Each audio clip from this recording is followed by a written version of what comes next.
Bienvenue à l'après-show de Popcorn. Après le Geek Show. Ha.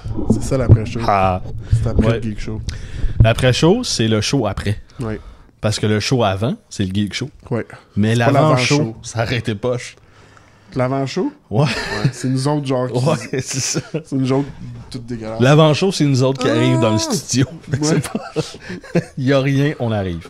On vous parlait de Todd McFarlane. Ouais, exact. Puis qui est un petit peu tombé hors de la map pour moi. Puis que je savais plus qu'est-ce qui se passait. J'ai fait des recherches. Puis j'ai trouvé ce qu'il faisait. Oui. Puis dans le fond, le but principal de tout ça, c'est de savoir, c'est-tu correct? Tu sais, ben, of course que c'est correct. Mais je veux dire, un gars comme Todd McFarlane, c'est quelqu'un qui nous inspire non seulement par ses réussites, mais aussi par justement ses insuccès.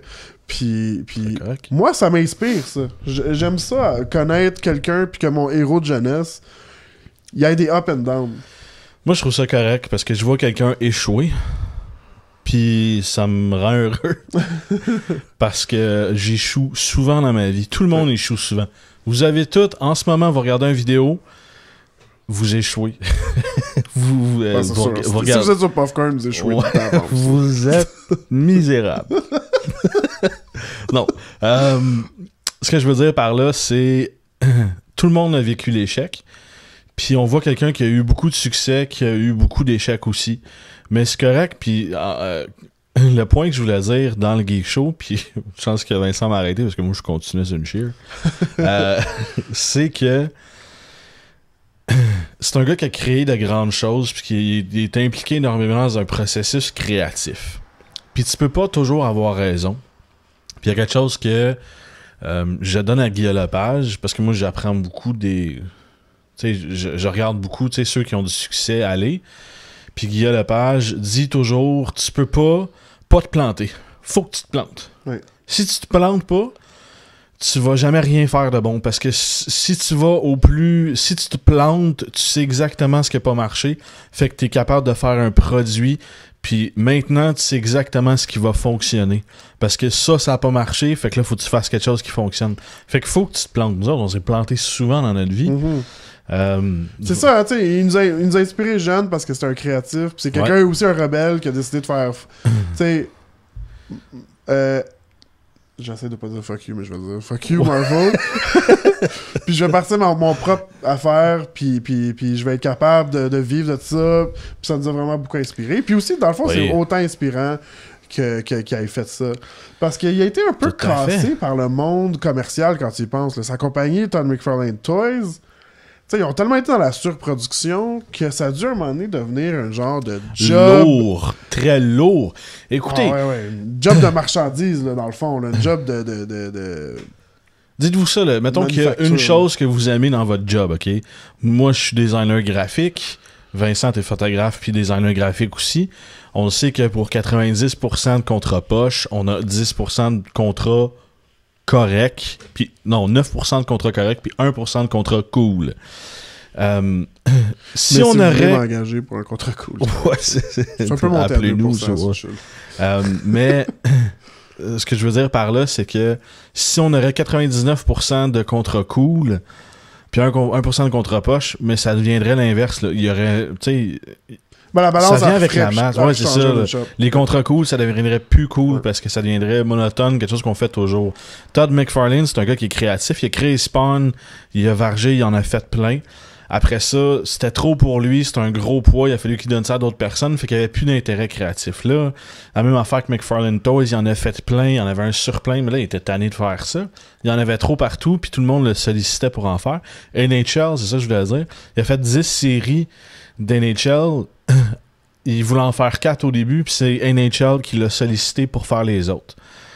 Fait que pour lui, c'était une job, c'était un paycheck, puis c'est comme ça étrange de voir plus aussi des objets de haute qualité quand même, là, si tu compares aux jouets G.I. Joe qu'il y avait avant ou des trucs comme ça.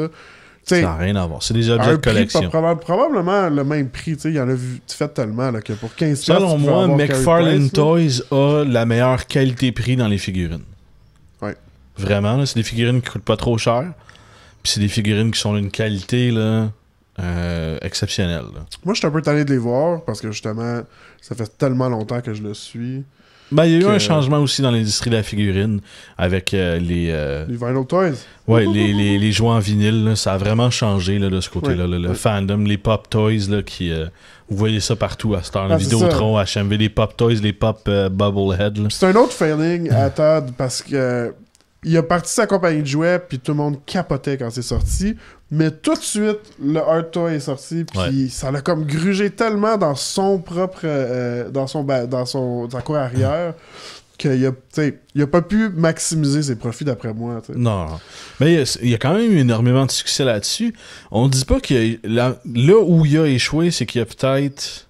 Parce qu'il a pas échoué, en fin de compte, ce gars-là. Non, là. c'est ça. Pas vraiment. Là où il a échoué, c'est que le procédé créatif, il a essayé de le garder trop longtemps. Parce qu'à un moment donné, c'est sûr qu'il faut que tu délègues aux autres puis que tu te dises, bon, ben, il n'y a plus rien que moi je peux offrir à ça. Mais Todd McFarlane, je pense que c'est un gars extrêmement créatif qui veut toujours faire quelque chose de nouveau. Mais quand il part quelque chose associé à son nom, ça devient populaire. Puis là, il est obligé de le maintenir. Puis c'est là qu'il fait, ça me tente plus.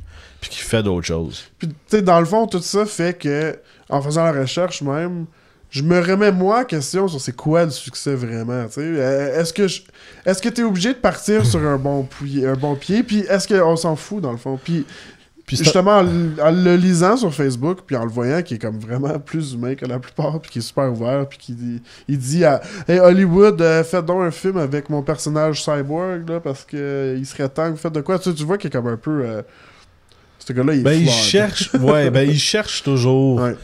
La prochaine chose sur quoi travailler. T'sais, il cherche toujours son prochain succès. Puis je pense que c'est sûrement un éternel insatisfait. Ouais. Puis d'après moi, c'est comme ça. De ce que je sais de lui, avec Spawn, puis tout ce qu'il a fait, les figurines, il a sacrifié beaucoup de temps. Puis il a pas été là dans l'enfance de sa fille, aussi présent qu'il aurait voulu être. Puis je sais qu'il a sacrifié les 3 ou 4 dernières années de sa vie à travailler beaucoup moins pour passer du temps avec sa fille, parce qu'il avait sorti dans un article récemment que j'ai lu, c'est pour ça que je suis au courant de ça, que sa fille, quand elle allait avoir 18 ans, ou 21 ans, 18 ans, elle s'en allait étudier à l'étranger, fait que sa fille allait plus être là. Fait que quand il a appris ça, il y a comme 3-4 ans, il s'est dit, OK, moi, je consacre tout mon temps à ma fille, à ma famille. C'est un succès, ça. Oui, c'est pas un insuccès. Exact. C'est quoi le succès? Le succès monétaire? Non. Je m'excuse, ça, c'est pas du succès, c'est faire du cash. Ouais. Moi, tu sais, selon moi, le succès, c'est est-ce que t'aimes ce que tu fais? Est-ce que ce que tu fais te rend heureux? Parce qu'il y a une grosse différence entre les deux. Puis, est-ce que quand tu rentres chez vous le soir, t'aimes ça, tu sais? Ouais. Si t'as pas de raison de te lever le matin ou tu te lèves à reculons parce que ça te tente pas d'aller travailler, ça, c'est l'échec, l'insuccès. Si ça te tente pas de rentrer chez vous parce que ta blonde, ta femme ou tes enfants sont mal élevés, chiants, ne font pas la vaisselle, puis te met des baffes dans la gueule, ça c'est de l'insuccès. Ouais. Des baffes, ça fait mal. Entoure-toi de bonnes personnes, entoure-toi de seulement ce que t'aimes, puis je pense, peu importe le outcome, je pourrais dire, peu importe ce qui va suivre, t'as du succès. Pour moi, je le vois comme ça. Ouais, je vais d'accord avec toi. Puis nous, nos yeux qu'on a sur ces gens-là, qui occupent une certaine importance dans notre vie parce qu'ils nous ont inspirés, tu sais, ça vaut rien, là. Nos yeux, pour eux, tu sais, peut-être que ça doit être plaisant là, pendant une certaine années, mais même mon jugement de dire « Ah, il est tombé en dehors de la map », tout ça, tu sais... On s'en fout. On le considère comme de l'insuccès parce que il était plus dans les yeux du public, mais c'est pas de l'insuccès. Il y a eu beaucoup de succès dans sa vie familiale, mettons. Oui. Moi, j'ai ça, tu sais. Puis on va faire un parallèle. Il reste 30 secondes, là, mais on va parler de ça vendredi dans un Versus. On va parler du jeu indépendant comparativement du jeu franchisé, puis des gros développeurs. Un jeu indépendant peut avoir énormément de succès, puis un jeu à gros développeurs peut avoir énormément d'insuccès. Puis c'est pas calculé en argent. C'est pas quantifiable. Non, c'est pas quantifiable, c'est ça, c'est une grosse différence. Oui. Mais on va parler de ça vendredi. Donc allez nous rejoindre vendredi dans le Versus. Ah!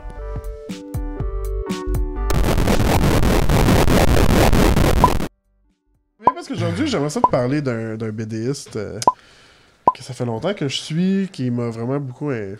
Mais qui? Mais qui donc?